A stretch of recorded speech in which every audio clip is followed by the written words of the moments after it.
Come journey through the corridors of life, creating an environment of love and spiritual growth. Come journey with us, giving a voice to the poor and marginalized.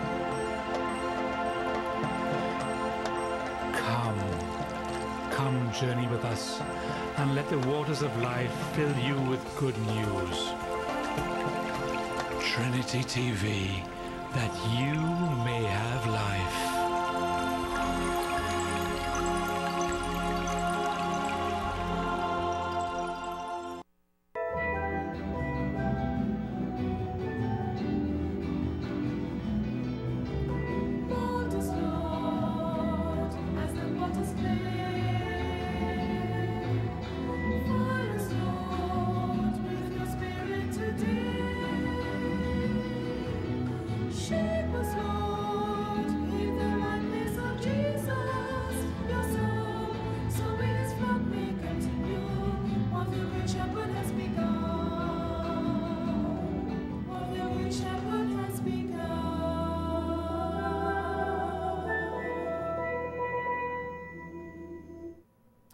Good evening, everybody. Welcome to Shepherd's Corner. My name is Deacon Walcott, and we're happy to have you here with us. We know we want to welcome all our viewers, whether you're looking at us online on Facebook or on one of the cable channels. This evening, we're going to be dealing with the Archbishop's article, in each parish, a ministry to refugees. Now, that has been the topic of the day. In each parish, a ministry to refugees, and I want to welcome him. Good evening, Archbishop Jason Gordon. How was your day? My day was wonderful, brilliant, amazing, tremendous, and then some. And then some. Then some. Well, we're going to be tackling refugees this evening. Well, Derek, I think we should go. You're ready to go? Always ready. I want to kick off with the question of the day. The question of the day says, if we keep accepting refugees to Trinidad and Tobago, how are we going to cope when we have so many poor people with no jobs already in Trinidad?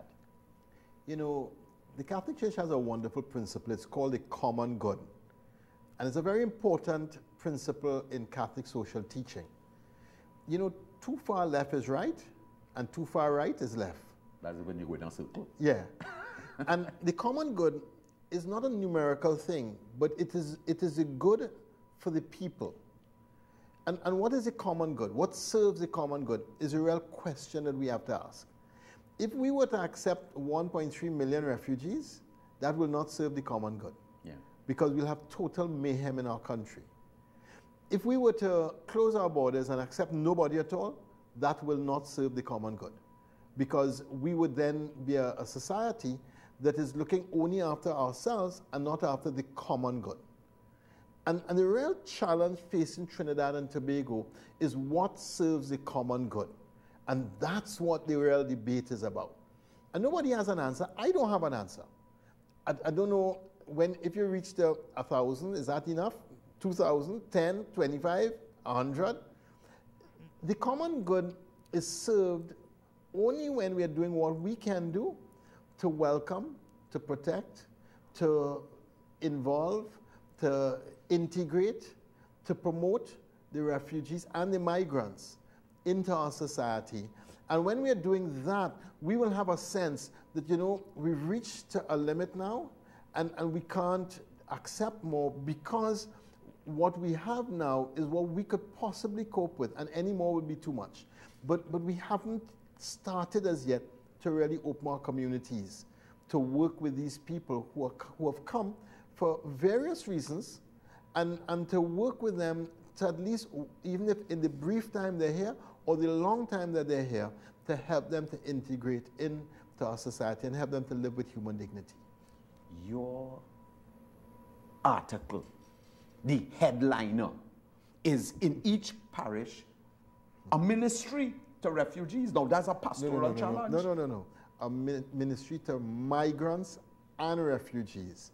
Let's deal with both of them. I'll check in here. Migrants and refugees.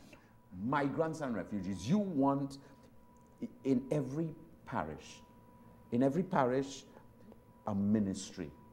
Yes. But that presents a huge pastoral challenge. Of course it is.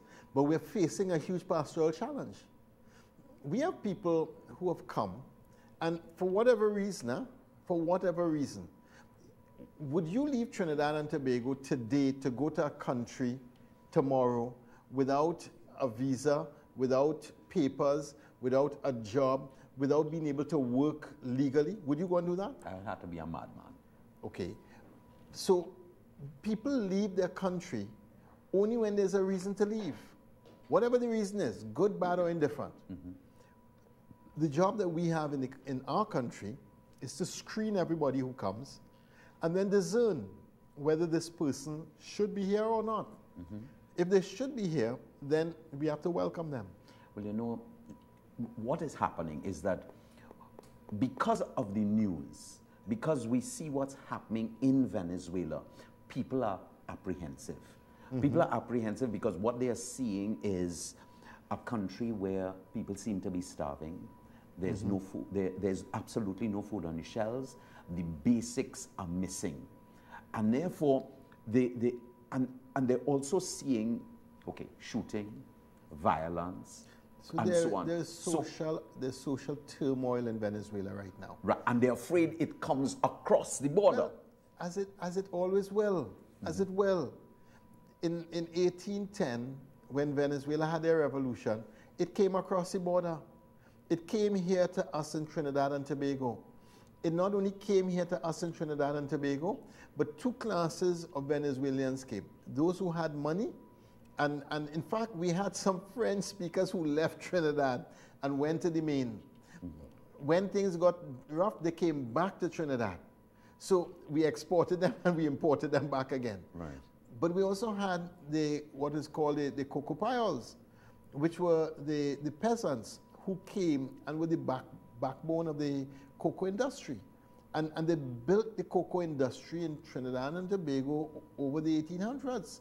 By 1870, there was a boom in cocoa because the Venezuelans who had come earlier in the century settled into all of the villages, had made a whole culture. How do you think we have parang? Where do you think the parang come from? It come from the Venezuelans who came in 1810, built culture here, and all of the village culture in Lopino and all of these villages, which is Spanish in its background. Where do you think it came from? So what I'm saying is, when Venezuela has trouble, it spills to Trinidad and Tobago. Our responsibility is to work with those who come and determine if they should or should not be here. And there are international conventions about that. I can't invent it, and I can't, but as long as they're going to be here, and as long as they need to be here, then we have to ensure that they're eating, that they're sheltered, that they are welcome, that they're integrated as best we can. And this is a real challenge that we're facing. It's not going to be an easy challenge, but it's going to be a challenge that's going to take us and test us and shake us up and force us again to re-examine our Christianity and to ask, what kind of Christians do we really want to be? Now, first of all, the view in public. My grandfather came from that bunch. His name was Miguel Alamani from Venezuela with that group of set of cocoa piols who came and worked over here. He met a nice Trinity girl, and well, actually she was from Grenada, so she came down from Grenada. You see what I mean? Yeah. So she came from Grenada, he came from Venezuela, and they got married. Correct. Right? So I kind of understand that, and I understood the challenges. You're naming your own bias. I'm naming my bias. Okay. But Trinidad and Tobagonians, Trinidadians and Tobago, you can hear the fear. They're afraid, real. Is this going to change my lifestyle? Am I going to have to change my lifestyle now to be able to support these additional people coming over here? And that seems to be, I guess, their biggest fear. How can I share this loaf of bread when we know that we are in a recession? Let's do an imaginative exercise, okay? Let's pray that this never happens. Okay. But imagine if in 40 years' time, oil is no longer a commodity on the world market. And we don't have enough resource to run this country, because take oil out of our equation, Correct. we don't have an economy, and we don't have enough to run the country. So one day somebody has some great invention, and within 2 years, oil is no longer a commodity. Without any warning, the whole economy of Trinidad and Tobago collapses. And this is now 30 years from now, so no living politician is alive still. Right. But at that time, the politicians then start in fighting, and we then have a total breakdown of society, and it becomes impossible to even get food here. What do you think is going to happen? Grenada, St. Vincent, Venezuela, the whole main, we're going to go. If we wouldn't be able, if they have the wall, we wouldn't be able to get into America or Canada, because that's a harder place to get into. But we're going to be migrants and refugees, and that's what's happening. In Trinidad and Tobago, we've had people from Grenada, from St. Vincent and the Grenadines, from St. Lucia, from all the region, from Guyana, from all of our region, have come. The thing is, we've been able to accommodate that because the numbers have been a lot smaller. Yeah. The challenge this time is we're dealing with numbers that are a lot bigger, and we're afraid because we don't know how many people are going to come. But we have to address the fear, because the fear is what is driving the social media. The fear is what is driving the hate, and the fear is what is driving this whole pushback upon this idea of us being a people of hospitality. So let's address the fear head on. Fear is normal. It is normal. It's the fear of the unknown. It is not only is the fear of the unknown, it's the fear of the person that we don't know. The fear that these ladies are going to come and steal our husbands. It's the fear. I didn't say that. It's the fear. It's the fear that they're going to take our work. Yeah. It's the fear that we're going to wake up one day and the national language will be Spanish. Yeah. There's fear on all kind of levels. Yeah. And it's real. And we can't deny it's there. But let us now face that fear and say, what will serve the common good? And that's the question we have to do. But my question to you is, what is the principle of the common good that you are referring to? The principle is that everything that works has to serve the common good. And that's not just the good of Trinidad and Tobago. It's also the good of the whole world. It's the good of our region. It's the good of this hemisphere. And what serves the common good? If there was a total famine in the land, and I had acres and acres of canned food that I am saving up for me, and I'm giving nobody, and everybody outside my gates are dying, that's not serving the common good. It's not. If I emptied my things and all of us are now equally starving, that ain't serving the common good either. So what serves the common good? And it is this this place where we do what we can do to the best of our ability in the service of humanity, to become the kind of people that God has called us to become, and at the same time that we understand that we have to protect our identity. We have to protect our nation. We have to protect our people. We have to protect our vulnerable people. We have to do both, and we have to figure out what serves what. But you know that whenever there's a disaster, people become immensely generous. Yeah. Immensely generous. And that's the usual reaction. When Dominica happened, Trinidad became an incredibly generous people. The kind of money and stuff and shiploads of containers that left Trinidad for Dominica is amazing. It's really amazing. But the difference is this. Dominica wasn't coming to Trinidad. Correct. We were sending stuff to them. There was no fear, and there was total control. Yes, but then when the Prime Minister said, let's open up our schools, let's open up our homes, all of a sudden, you had people saying, why bring them here? Let them stay there. Let them stay there. In the squalor, with no buildings, with no schools, with no homes, with no roofs, with no... It's the fear. It's my turn to say that's a paradox. Ah, boy. Let me shake your hand now. That's a paradox. Let me shake We're your willing to give them, but don't come. You see, we're willing to give once it doesn't affect my lifestyle. Yeah. But once it starts touching my lifestyle, I'm mashing my corn. And then we start pulling back, and that's when we have the challenge. And it is real. It is human. It is normal. But we could face this now, and we could take this to prayer. And we could ask God to show us what does He want of us in this time, in this church, as a response to these people. And I think that that's where we have to go. This one is only going to happen through prayer and fasting. Well, now, let's look at some of the questions people are asking. This came up on Facebook.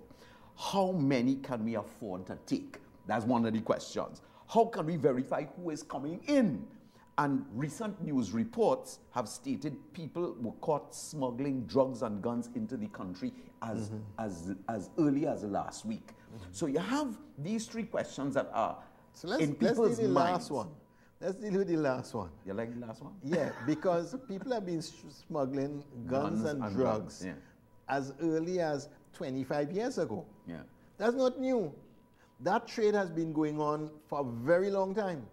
So that's not new. You have to separate that from the people who are coming to stay. That trade has been going on, and the government has to find a way to curtail that and to stop that and to put a shield around that, because that will not serve the common good, and that will undermine the whole social fabric of our society. And the way I look at it, Archbishop J, now that they are in such a crisis, we might see an escalation of that kind of trafficking in terms of human trafficking, in terms of drugs, and so on. I mean, we've seen it, you know. But you know, if we don't open and welcome, integrate and protect the migrants and the refugees, human trafficking is what will happen, and prostitution and illegal activities, that's what's going to happen. So we really have a choice as Trinidad and Tobago. We can welcome them, integrate them, protect them, and ensure that their dignity is being served, ensure that they're not being exploited, ensure that they're not working 18-hour days for pittance, ensure that they're not being taken advantage of. If we do that, then we have a great opportunity as a nation to really grow, develop, and evolve to another stage, and really become a nation whose heart will be expanded, and that will be a point of reference for the next generation. I talk about my grandmother's generosity all the time. I pray that the two generations down could talk about our generosity. You all have been watching. You all know that this is one of the things that we've been debating. It's being debated in homes, offices, on the playing fields. This evening, I went to buy an ice cream cone. And I was buying an ice cream cone, what and flavor? they had three. Chocolate Good. with soursop on top. Excellent. And there were 3 Venezuelans sitting down next to me eating ice cream cones, right? So we want to open it out to you all those who buy your ice cream cones and you want to throw in your 5 cents.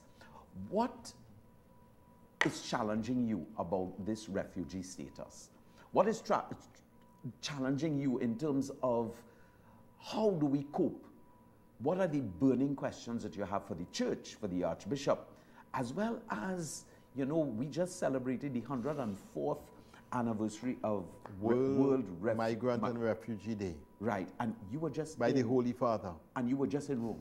Yes. Was that one of the things that you all spoke about? It was. The when I went to the dicastery of Integral Human Development, right. Cardinal Turkson, it was one of the big conversations we had about refugees and how do we integrate refugees into our society, and what is the real role of the church in the refugee migrant crisis that is a worldwide phenomenon. It's worldwide. It's not just Trinidad and Tobago. All of Europe is facing a refugee crisis. America has Canada. This is something that is now a shared Western experience. And so we have to understand what it is we're facing. We have to work with the authorities to ensure that everyone who comes is documented. That's an important piece of it. So we have them documented, and then we have to ensure that everyone who has come, who is documented, that they can at least eat and live, have a shelter, and the children get education. Those are the things that we have to do. And how we do it will take all of us being very generous. Now, and that brings me to your point in your article where you say you are asking all parishes, all congregations to share the burden. This has to be coordinated and well thought out. What are your expectations? Now, before you answer that, you all can call in now. We're opening up the lines. We would like you to call in, share your thoughts, ask the Archbishop a question, because you know what he's telling us, all parishes and congregations, I might have spelled congregations wrong, but anyway, must share the burden. And for us to share the burden, it just can't be a vai thing. It has to be properly thought out and so on. What are you asking?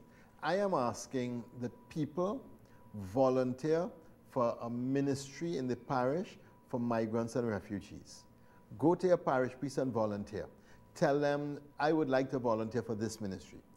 Go and find the Holy Father's message for World Refugee and Migrants Day, the 104th message. Go and read it, reflect on it. Let everyone who has volunteered come together and work together, reading and reflecting on the message. I don't want to start with action. I want to start with thinking, praying, and reflecting. Then there's a process we do called the pastoral cycle, which we will send to you.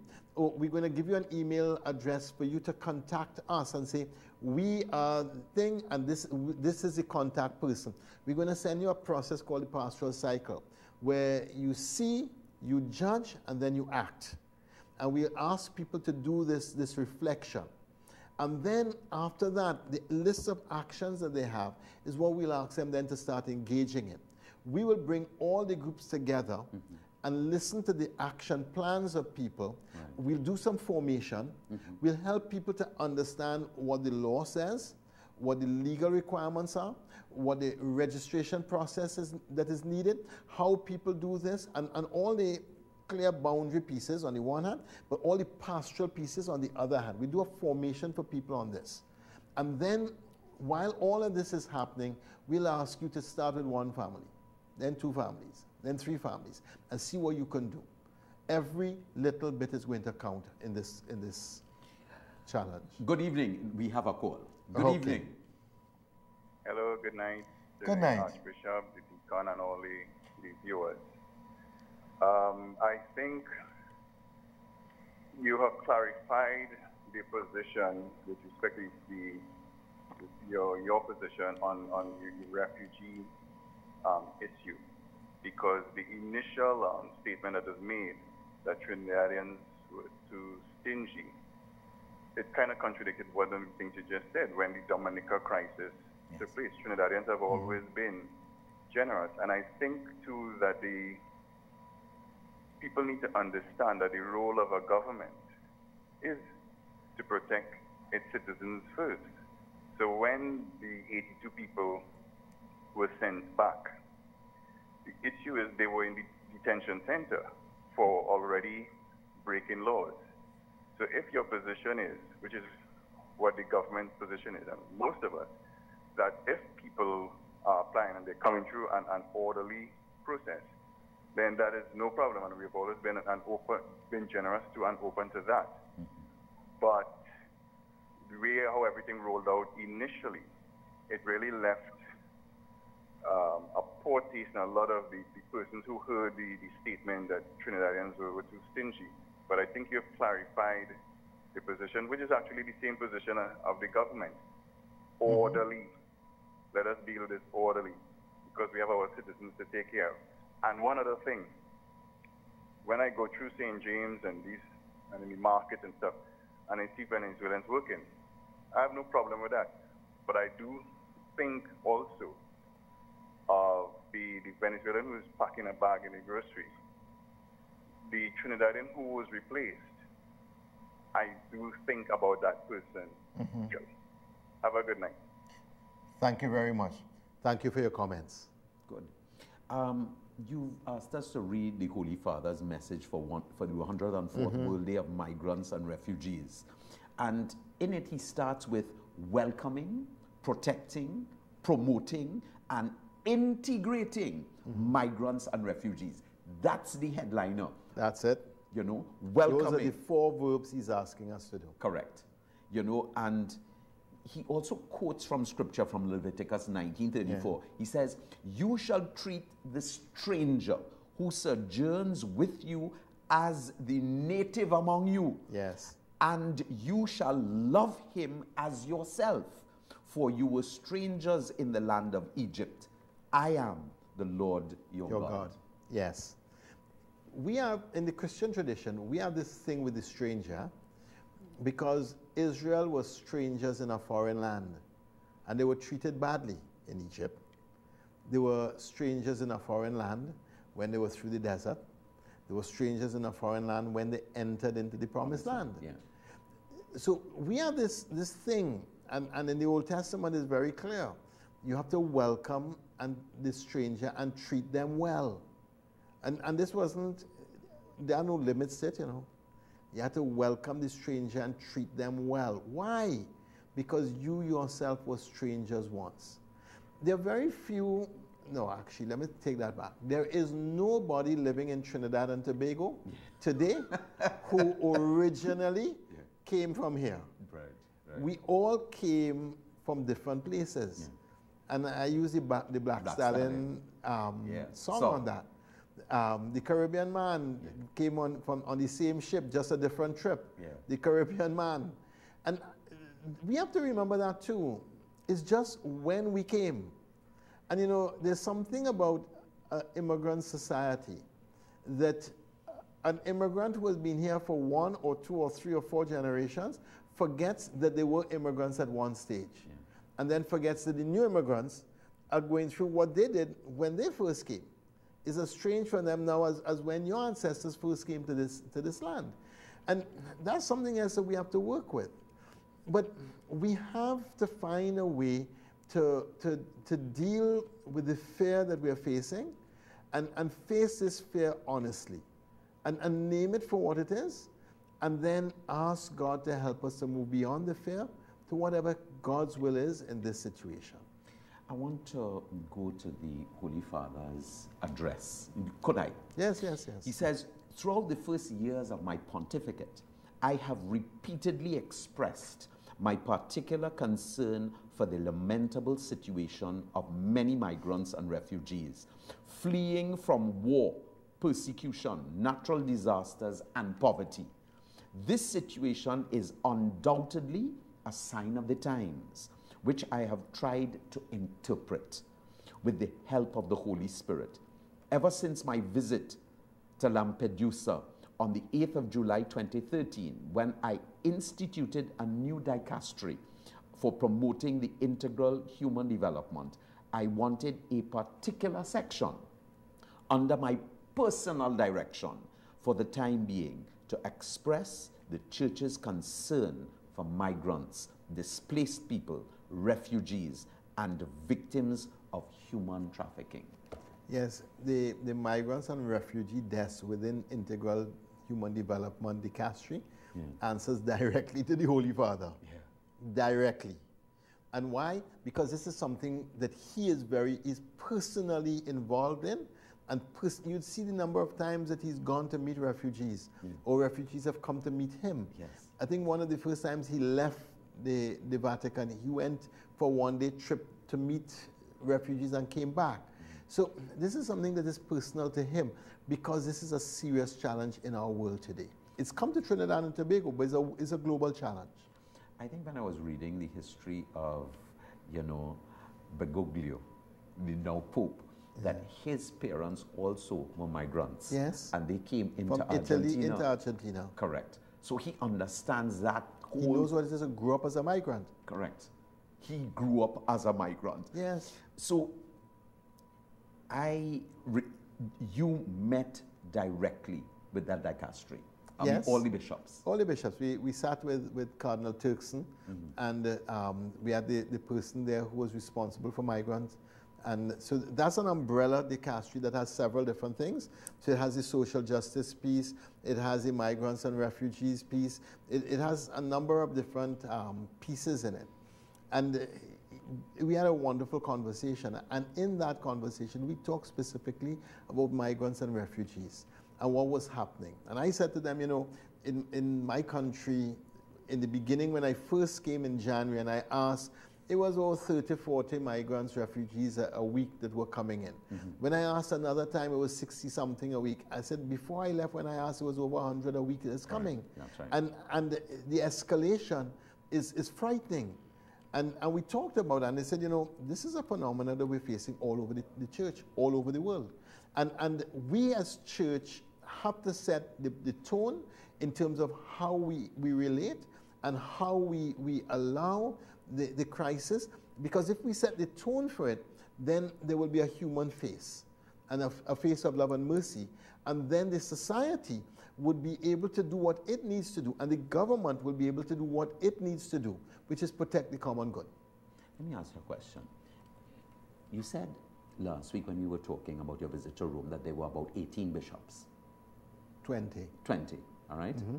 Now, let's look at the closest neighbors in that same AEC.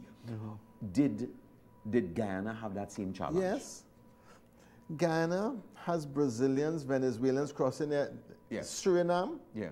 same thing. Yeah. It's a continental challenge. Yeah. So on the continent, that's a whole other thing. But Guyana have more land than they know what to do with. Yeah.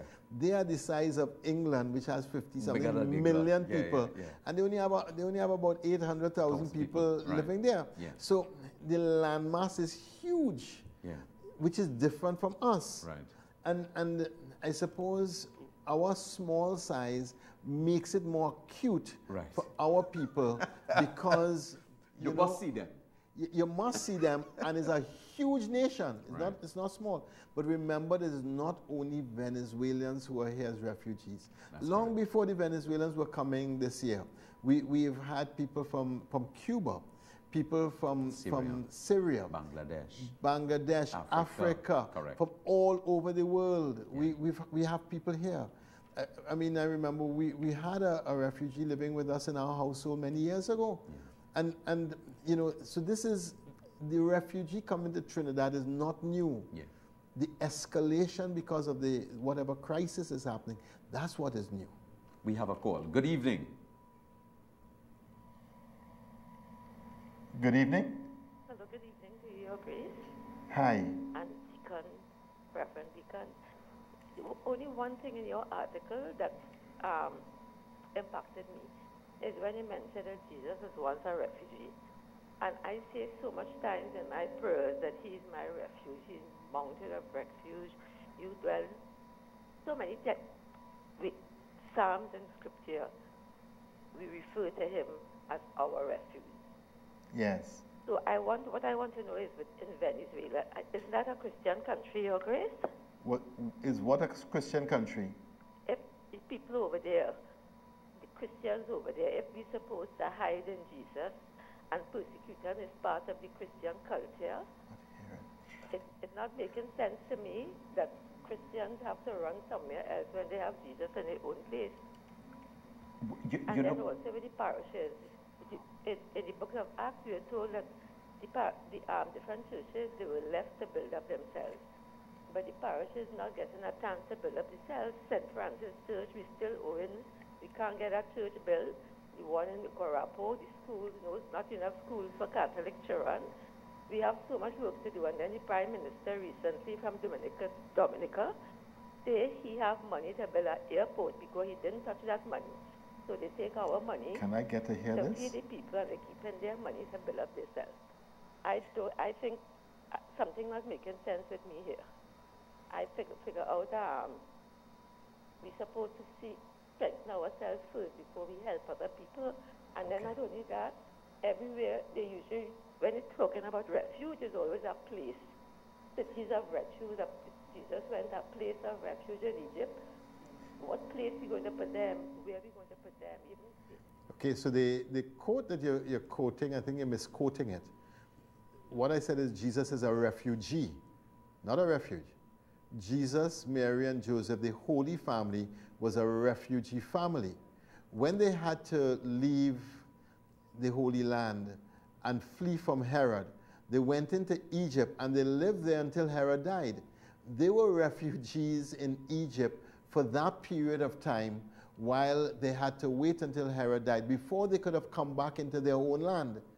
And the point is, if Jesus is a refugee, then the refugee who comes today, that is the face of Jesus Christ. Matthew 20.